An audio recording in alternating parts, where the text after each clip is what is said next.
that. If we have, and XY is always going to be an ionic compound in this chapter. We're not dealing with anything that's molecular or anything that's not ionic. So XY is some ionic compound that we put into water and we're just waiting for it to dissolve. So as this dissolves, ionic compounds will dissociate. The ions break apart from each other. So XY, this compound, will become saturated at the point that this reaction comes to equilibrium.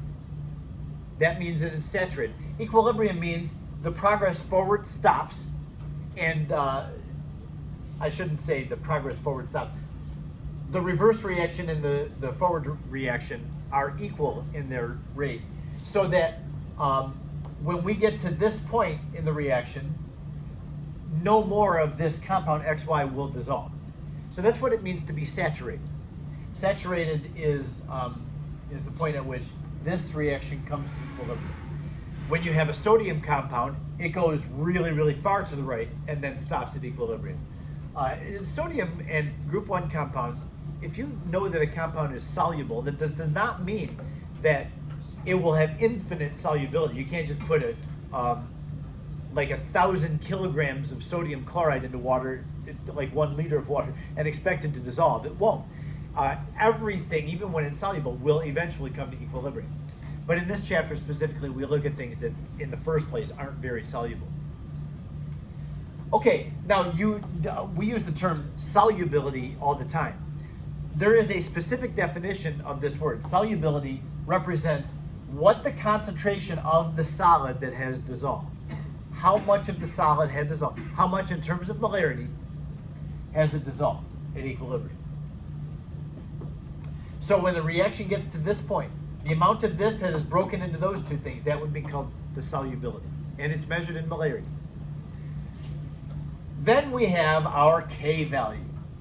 The K value for this, it's the same calculation as any other K that we've calculated. We always find the equilibrium constant by taking the concentration of the products over the concentration of the reactant. However, if you notice the physical state, the reactant here, I didn't write it in here, but I did up here.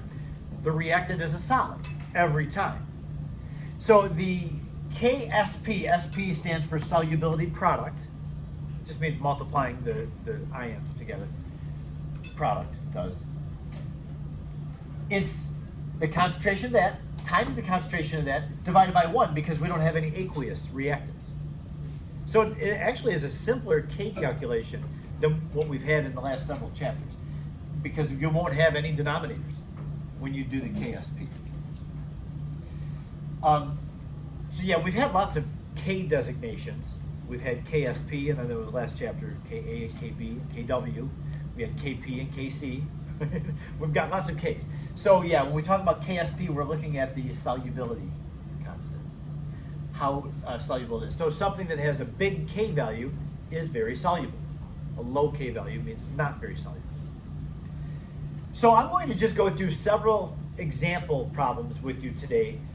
Really, this is the anchor of what we're doing. This one slide with some definitions on it, that's what I want to develop today. The term solubility, saturated, we have to know what those mean. And of course the KSP we'll be dealing with, and the relationship among these terms. So take a look with me, and we'll go to the first. I think I have 4 example problems for you, maybe 5. And that'll be our hour today. So it says in the first one, use the following data to to calculate the KSP value for this solid. The solubility of calcium oxalate, CaC2O4, is 4.8 times 10 to the negative 5th molarity.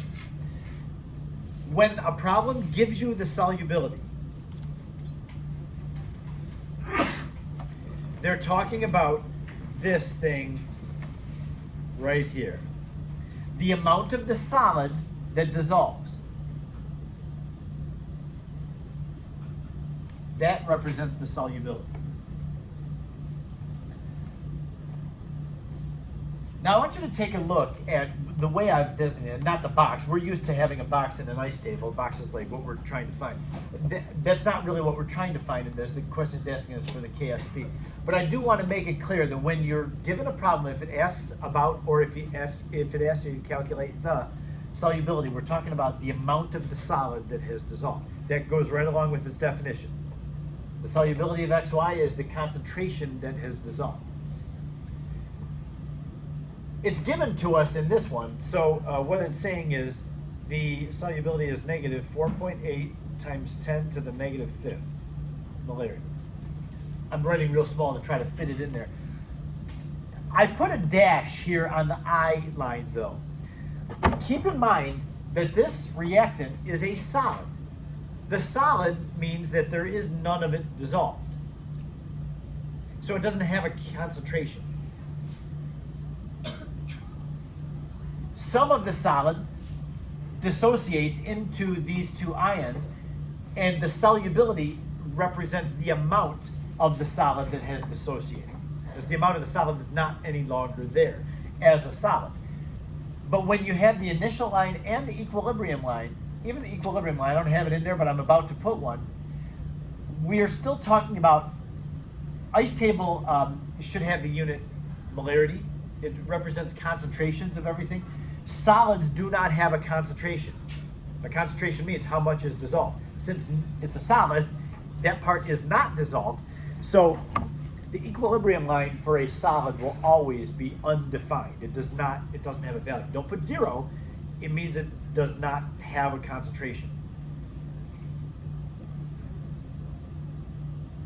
So initially, there was no calcium and no oxalate that were dissolved and present in the water. We're assuming that the calcium oxalate is just put into pure water. Well, pure water doesn't have any calcium ion in it, and pure water doesn't have any oxalate ion in it. It's got a tiny little bit of hydrogen and hydroxide, but none of these two things. So initially, unless it tells you otherwise, you're going to have 0 of your ions. But because this dissolves a small amount, if that goes down on the left by 4.8 times 10 to the negative fifth, it's really small, the right side goes up by 4.8 times 10 to the negative fifth. So there's this one.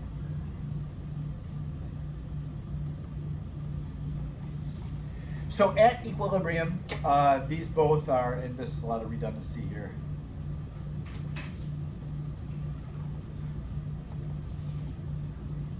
So the question is, calculate the KSP value. We can do that now because we had the equilibrium concentrations of everything. So KSP, again, is calculated the same way any K is calculated, it's products over reactants. But there's no aqueous reactants here, so it would just be the two products multiplied by each other. It's 4.8 times 10 to the negative fifth squared. This KSP still will have no unit, even though it's molarity squared. When it's a K value, you don't ever put a unit on it. So that value is 2.3 times 10 to the negative 9th, I think.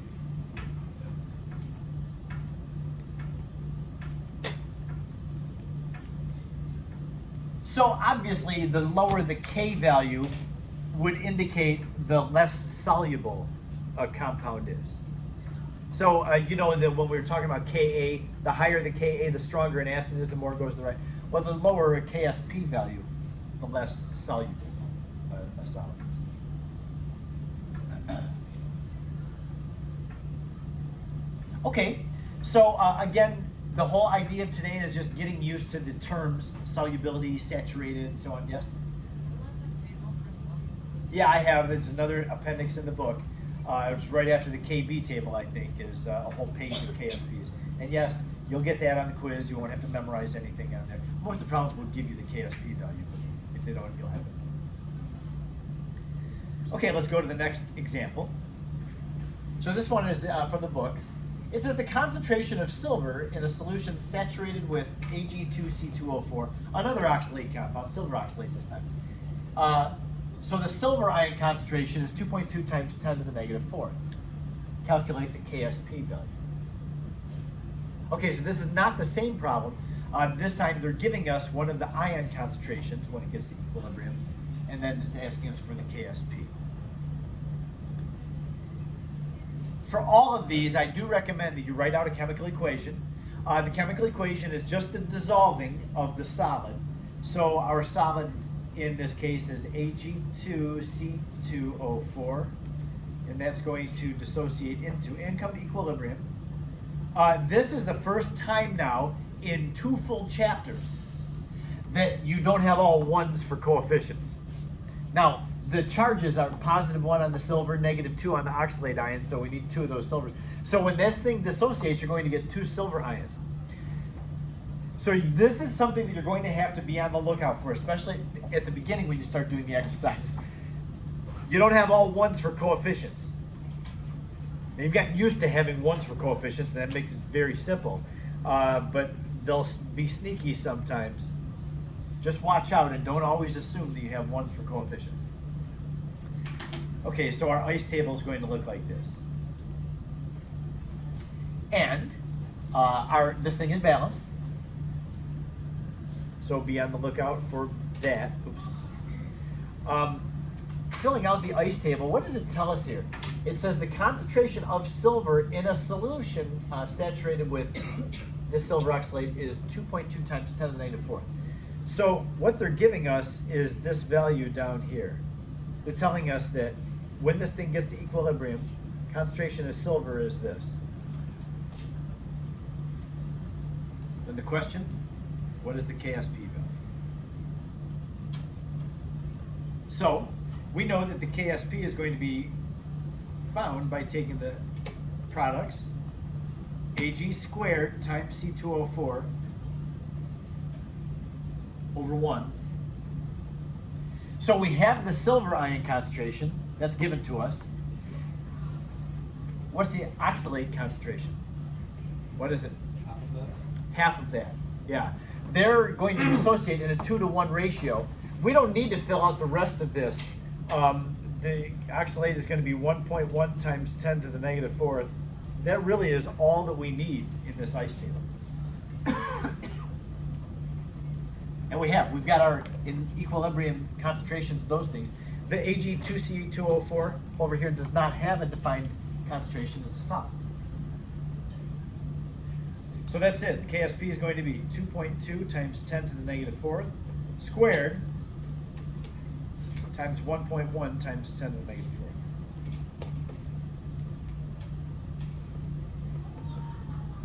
That's it. So you're going to find a lot of times, I know this was true in the previous chapter, buffers. The first few questions in the exercises were hard. I got probably more questions about those exercises than anything else.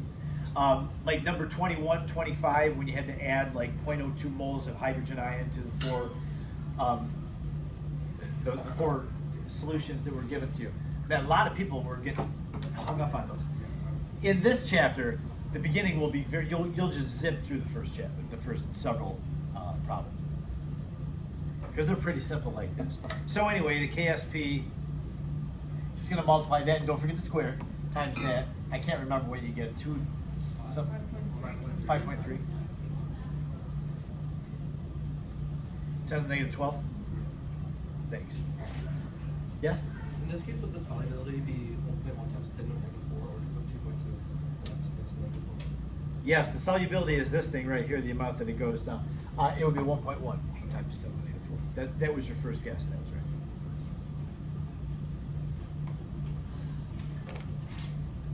Anything else about this?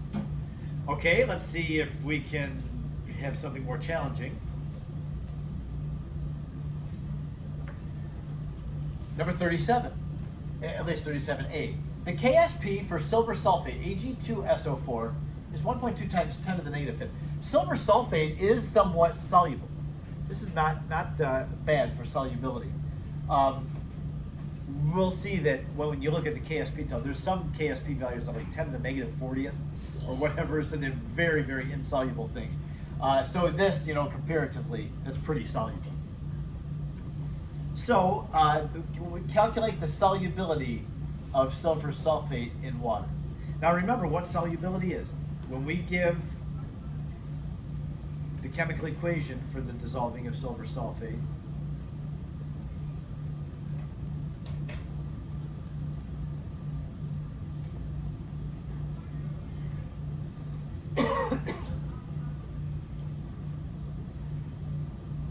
the solubility is this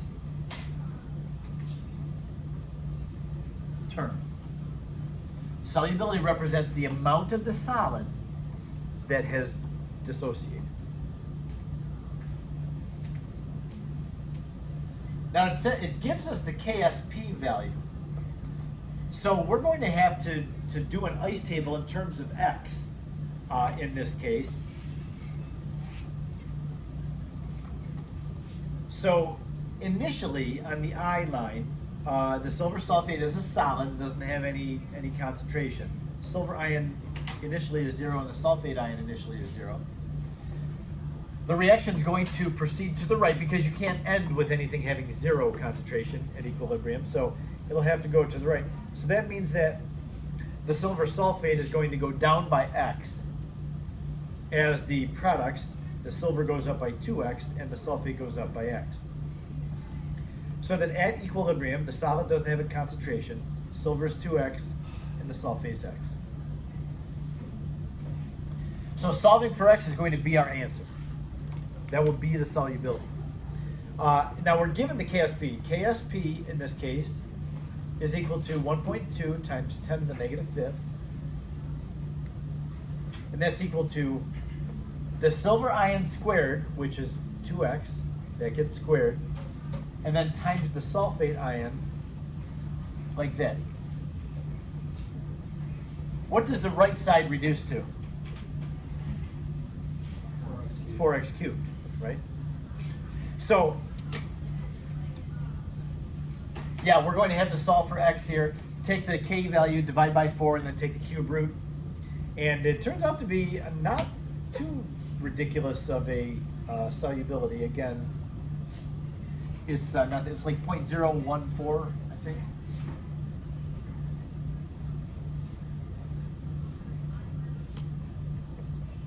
Same thing's going on with our sig figs in this chapter. Most of the K values are going to be 2 sig figs, so your concentration should all just be rounded to 2 sig figs when you have to use K.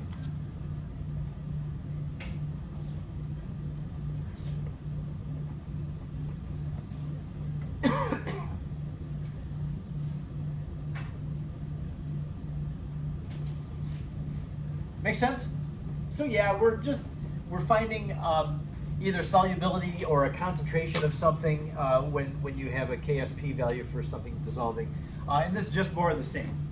Now we're going to move on to a different problem-solving technique. In this slide, I've got a comparison. I'm asking which would be more soluble. Nickel carbonate, as you see, it's got a K value, it's small, so it's not very soluble. Or barium chromate, which also has a K value, it shows it's not very soluble. Can you just compare the K values and just assume that the one that's got the higher K, which is the nickel 2 carbonate, that one would be more soluble? I think so, right? Now, just to affirm that, I'm going to go through quickly through the ice tables on each of these. So the solubility, remember, is that thing right there on that and there on that. So initially the nickel and the carbonate are 0. The nickel carbonate is going to dissolve, the nickel goes up by X, the carbonate goes up by X, and so at equilibrium, your KSP, which for the nickel carbonate is given, 1.4 times 10 to the negative 7, is X squared. So, my writing isn't very good, sorry. We need to take the square root of X. So X is going to equal, oh gosh, what is this? 3 times 10 to the negative 4th? Thanks. Okay, so the solubility of nickel carbonate would be 3.7 times 10 to the negative fourth. We want to compare that to the solubility of barium chromate, so let's do the same thing for barium chromate. Initially, the barium ion and chromate ion is 0, but then when it starts to dissolve, I'll just use y for this one, so I have a different variable. So the barium goes up by y, and the chromate goes up by y. And so at equilibrium, the KSP of this compound, which is 8.5 times 10 to the negative 11, is equal to y squared. So take the square root of y this time, or square root of this to solve for y, and that's 2 point something times 10 to the negative fifth. 9.2. Oh, 9 point, oh yeah, I'm sorry, yeah. I'm taking the square root of the, of 8 rather than 85. Yeah, thank you guys. 9.2 times 10 to the negative 6th, right? Okay, so the x value is significantly bigger than the y value, so that means that nickel carbonate is, as we predicted, more soluble. So we find that when you're comparing solubility of two compounds, the one with the higher KSP is the one that's more soluble. But, Is there an exception? look at the next slide. Same exercise, we're comparing two ionic compounds, this time manganese 2 sulfide with iron 2 hydroxide. They have different KSP values. Which one is more soluble? The one with the higher KSP? Didn't we just decide that when you're comparing the solubility, the one with the higher KSP is more soluble? Well, what do you think is going to happen here? The one with the lower KSP is going to be more soluble. And we're going to see why. So I did have to make the print on this a little bit smaller to be able to fit those two in the same format. So just doing this quickly, making the ice tables. So for manganese 2 sulfide, we're going to have an x squared KSP expression. So the KSP here, which is 2.3 times 10 to the negative 13th, equals x squared. Solving for x, 4 point something times 10 to the negative 7. Thank you.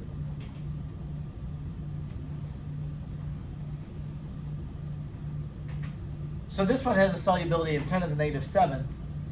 Going through the same exercise for the iron hydroxide,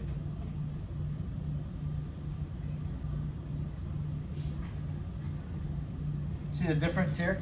Oh, I was going to use a different variable. I use minus y and plus 2y. So at equilibrium we have y and 2y. Find y, the KSP this time is 1.8 times 10 to the negative 5th. And that's equal to y times 2y squared.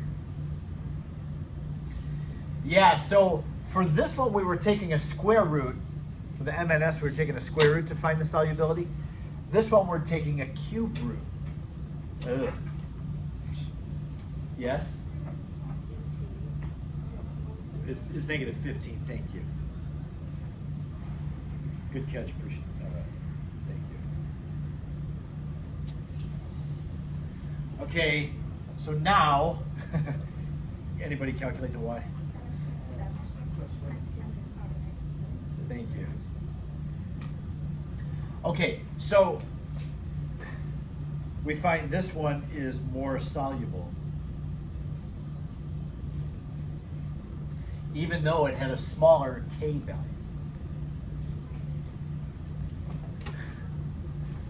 So we were hoping with the previous slide that we could just generalize. If you're comparing the solubility, just look at the K values. The one with the higher K value should have the higher solubility. But that was not true here. The one with the higher K value was the MNS. Turned out that the iron hydroxide had the higher solubility. Now can we generalize? We actually can. But what would we have to consider? What's different between this comparison and the one in the previous slide? Yes? This one had a coefficient. Yes. These two do not dissociate into the same number of ions, do they? The first example, they both dissociated into 2 ions. If you're comparing 2 salts that dissociate into the same number of ions, then you can just compare the case. As long as they dissociate into the same number of ions. You were inviting me to kick something earlier, remember? Oh, you were inviting Daniel to kick something. I'm going to kick something too. Please do Okay. I'm just teasing you anyway, it's okay.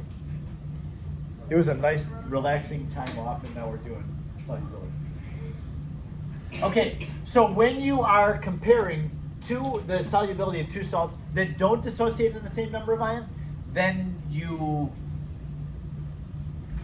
can't just look at their Ks. There is a way that we can approximate and suggest which one is more soluble. But I'm going to just put that off just a little bit longer.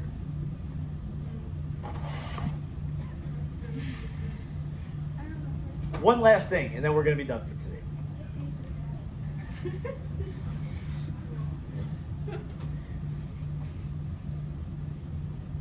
So much of this Valentine's Day love thing, right? Okay, what if we have a common ion present? Now, so far, we've seen we're just dissolving the ionic compound into pure water. What if we're not dissolving it into pure water?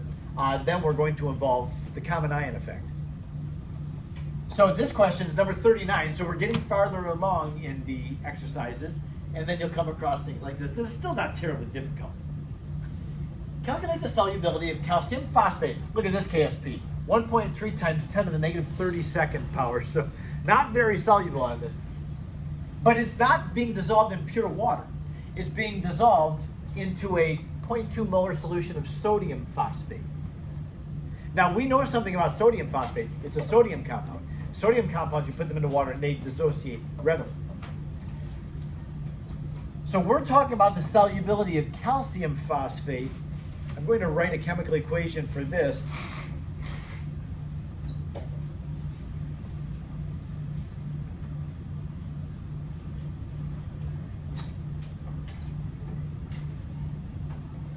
When ionic compounds dissolve, they break apart into their ions. The compound had 3 calciums and 2 phosphates, so all that gets broken apart.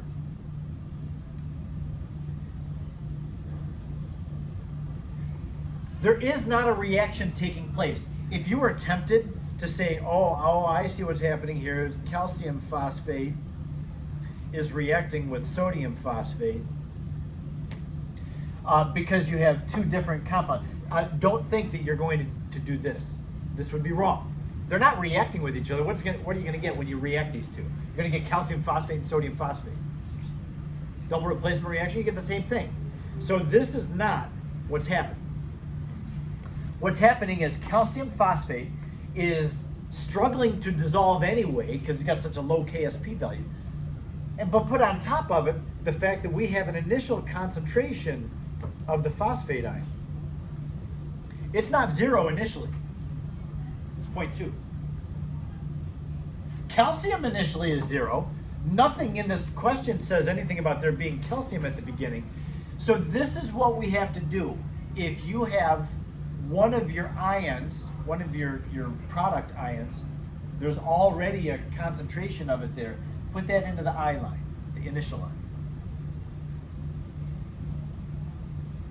So that's what our I line looks like. And then the change, we're starting with 0 of calcium, so the reaction has to shift to the right to produce some calcium ion.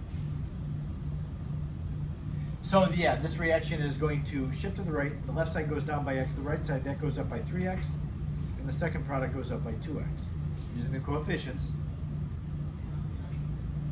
So that when this thing gets to equilibrium, the calcium is 3x, the phosphate is 0.20 plus 2x.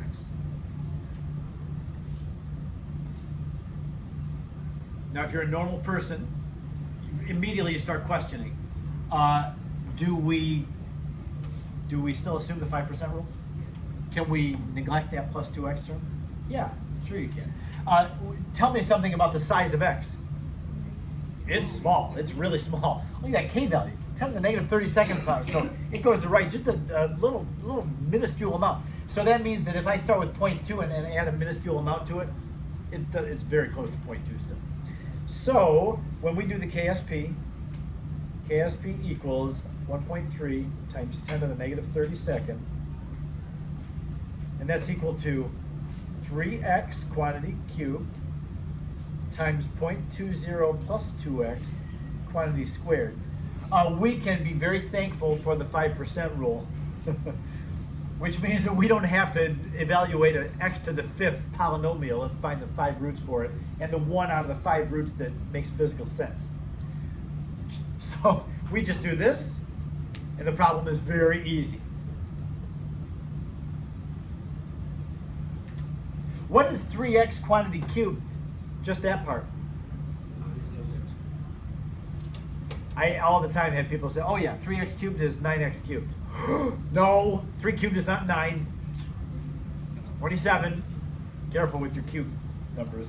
And squared, I still have people multiplying by 2 when they square stuff. Okay, so anyway, this is going to be 27x cubed times 0.2 squared. Don't forget to square that 0.2 though. So can you solve for the x? Take the k, divide by 27, divide by 0.2 squared, and then take the cube root.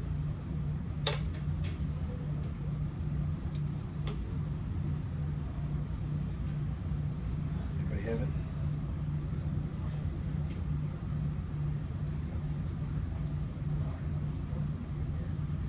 Let's see, it's something times 10 to the negative 6th, I think. It's like negative 11. Negative 11.